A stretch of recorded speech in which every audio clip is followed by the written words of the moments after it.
1,00,000 మంది శివభక్తులతో కలిసి మహారుద్రాక్ష పూజలో పాల్గొనండి. వెంటనే కాల్ చేసి మీ పేరును నమోదు చేసుకోండి.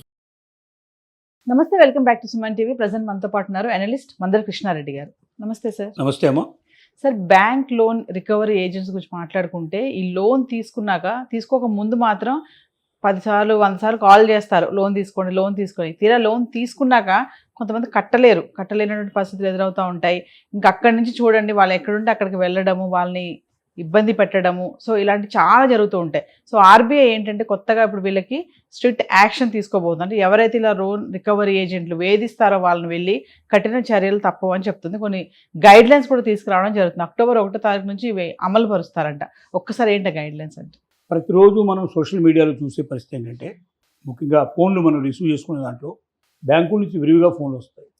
మీకు క్రెడిట్ కార్డు కావాలా, మీకు లోన్ కావాలా, చాలా తక్కువ వడ్డీకి సులభమైన పద్ధతిలో మీకు లోన్ ఇస్తాము, మీకు క్రెడిట్ కార్డు ఇస్తామని మనం వెంటబడటం అనేది ప్రతిరోజు దినచర్య. అంటే మన వెంటబడి మనకు వెంటగట్టే ప్రయత్నం చేస్తారు మొట్టమొదటి.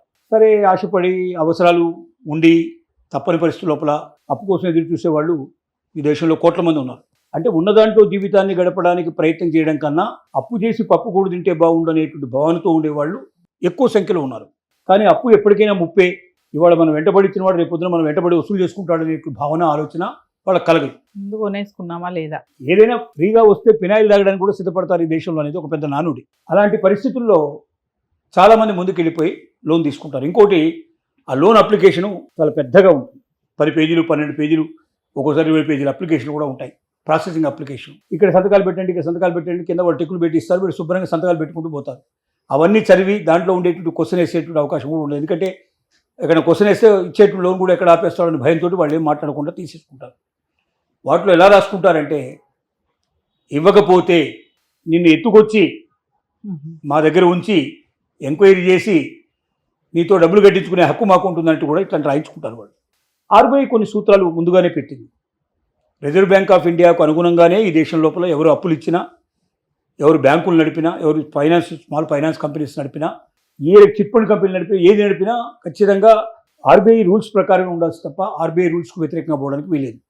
ఆర్బీఐ రూల్స్కు వ్యతిరేకంగా ఎవరైనా ఏదైనా అప్లికేషన్ ఫామ్ తయారు చేసినా, లేక ప్రాసెసింగ్ అప్లికేషను వాళ్ళు అగ్రిమెంట్ లాంటివి తయారు చేసినా, అది చట్టానికి విరుద్ధమైనటువంటి విషయం అనేది గ్రహించుకోవాలి. అంటే చట్టం ఒకటి చెప్పిన తర్వాత, ఒక చట్టం చేసిన తర్వాత ఆ చట్టానికి వ్యతిరేకంగా నేను రాస్తే, నా ఇష్టం వచ్చినట్టుగా నా బ్యాంక్ కదా నా ఇష్టం వచ్చినట్టు నేను రాస్తే అది చెల్లుబాటు కాదు. అది వ్యాలిడ్ పాయింట్ మనం దృష్టిలో పెట్టుకోవాల్సిన అవసరం ఉంది. సరే, ఇకపోతే దాని తర్వాత వీళ్ళు చేసే పని ఏమిటి, ఎంత భయంకరంగా ఉంటాయంటే వెంటపడడం, వాళ్ళని పట్టుకురావడం, చితకబాదడం.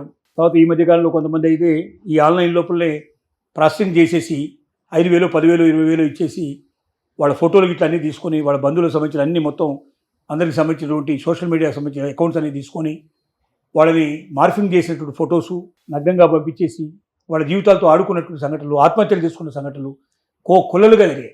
ఇవన్నీ చూసిన తర్వాత ఆర్బీఐ కొంచెం స్ట్రిక్ట్గా ఉండడానికి సిద్ధపడి కొన్ని గైడ్ లైన్స్ను ఫ్రేమ్ చేయడం జరిగింది.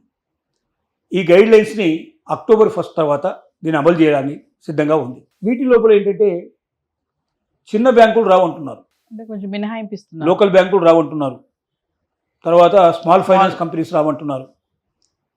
ఎక్కువగా వేధించేది వీళ్ళే. ఎక్కువగా వేధించే స్మాల్ ఫైనాన్స్ కంపెనీ వాళ్ళు ఎక్కువ బాధిస్తారు. ఎందుకంటే వేధిస్తారు వాళ్ళు, ఎందుకంటే వడ్డీ రేట్ తక్కువ ఉంటుంది వాళ్ళది.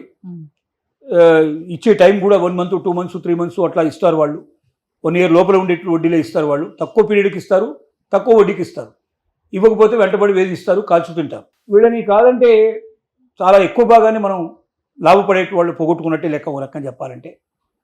సరే, మిగతా బ్యాంకుల్లో కూడా కొన్ని అక్రమాలు విపరీతంగా జరిగినాయి. కొంతమంది కిడ్నీస్ కూడా వాళ్ళని తీసుకెళ్ళి ఆపరేషన్ చేయించి కిడ్నీస్ అమ్మేసి ఆ డబ్బులు తీసుకొని వాడికి 10వ పరకు వాడి చేతిలో పెట్టి పంపించిన సంఘటనలు కూడా ఉన్నాయి. అంత భయంకరమైన సంఘటనలు జరిగాయి. రికవరీ ఏజెంట్స్ అంటే ఏదో ఒక పద్ధతిలో వాడి దగ్గర రికవరీ చేసుకోవాలి. వాడి దగ్గర ఏమీ లేదు, మరి ఆస్తి లేదు, సంపాదన లేదు, కట్టగలిగే పరిస్థితి లేదు, ఏం చేయాలి? ఇంకొక రకమైనటువంటి వాళ్ళు కూడా తయారైనారు. విజయవాడ లాంటి ప్రాంతాల లోపల మనకు అనేక సంఘటనలు మనకు వెలుగులోకి వచ్చాయి. భార్యల్ని తీసుకొచ్చేసి వాళ్ళని శారీరకంగా హింసించి వాళ్ళతో వాళ్ళ జీవితం లోపల రకరకాలైనటువంటి వాళ్ళకి సమస్యలు క్రియేట్ చేసిన సమస్యలు కూడా మనకు కనబడ్డాయి. నీ భర్త డబ్బు కట్టట్లేదు కాబట్టి నువ్వు నాకు బానిసం అయిపోయావు, నేను చెప్పినట్టు వినాలని చెప్పి వాళ్ళని వాడుకోవడం కూడా మొదలుపెట్టారు. ఇలాంటి పరిస్థితులు కూడా జరిగాయి. సో వీటన్నిటి దృష్టిలో పెట్టుకున్నప్పుడు రిజర్వ్ బ్యాంక్ ఆఫ్ ఇండియా ఇప్పుడు తీసుకున్న నిర్ణయాలు చాలా మంచివి. ఎవరైనా ఆర్బీఐ గైడ్లైన్స్కు వ్యతిరేకంగా డబ్బు తిరిగి రికవరీ చేసుకోవడానికి చట్టబద్ధతి ప్రకారమే వెళ్ళాలి. చట్ట ప్రకారం పోవాలంటే నోటీసు పంపించాలి. నోటీసు పంపించిన తర్వాత వాడు దానికి ఆన్సర్ ఇవ్వాలి. తర్వాత ఏం చేయాలి, వీళ్ళు డెట్ రికవరీ ట్రిబ్యునల్ ఉంటుంది, దానికి వెళ్ళాలి. వెళితే వాళ్ళు ఆర్డర్ పాస్ చేస్తారు. వాళ్ళ దగ్గర ఉన్న ఆస్తులు ఏమైనా ఉంటే మొత్తం టోటల్గా ఆస్తులు కానీ ఆదాయాలు కానీ ఏదైనా వచ్చే ఉంటే టోటల్గా రికవరీ చేసుకునేందుకు అవకాశం ఇస్తారు. అంటే దాన్ని అట్లా పోయి వాటిని ఆ ల్యాండ్స్కి ఇట్లా అన్నీ కూడా ఆక్యుపై చేసుకొని, ఆ ఇల్లు ఏమైనా ఉంటే స్థలాలు ఉంటే పొలాలు ఉంటే ఆక్యుపై చేసుకొని వాటిని అమ్మేసి డబ్బులు తీసుకోవాల్సింది. ఇంకో మార్గం లేదు. అంతే తప్ప వాళ్ళ మీద పడి కొట్టడం కానీ, వాళ్ళని ఎత్తుకుపోవడం కానీ, వాళ్ళని హింస పెట్టడం కానీ, వాళ్ళ కిడ్నీలు అమ్ముకోవడం కానీ, భార్యని బాధ పెట్టడం కానీ ఇట్లాంటివన్నీ ఏం చేయడానికి వీల్లేదు. ఇవి స్ట్రిక్ట్గా వస్తాయి రూల్స్ అక్టోబర్ 1 తర్వాత ఎవరైనా దానికి వ్యతిరేకంగా ప్రవర్తిస్తే వాళ్ళని ఖచ్చితంగా వాళ్ళ మీద యాక్షన్ తీసుకోవడం, ఆ బ్యాంకుల్ని క్యాన్సిల్ చేయడం, వాళ్ళకి సంబంధించిన లైసెన్స్ రద్దు చేయడం, ఇవన్నీ కూడా చేయడానికి సిద్ధపడుతున్నందుకు ఆర్బీఐ ముందుకు వస్తుంది.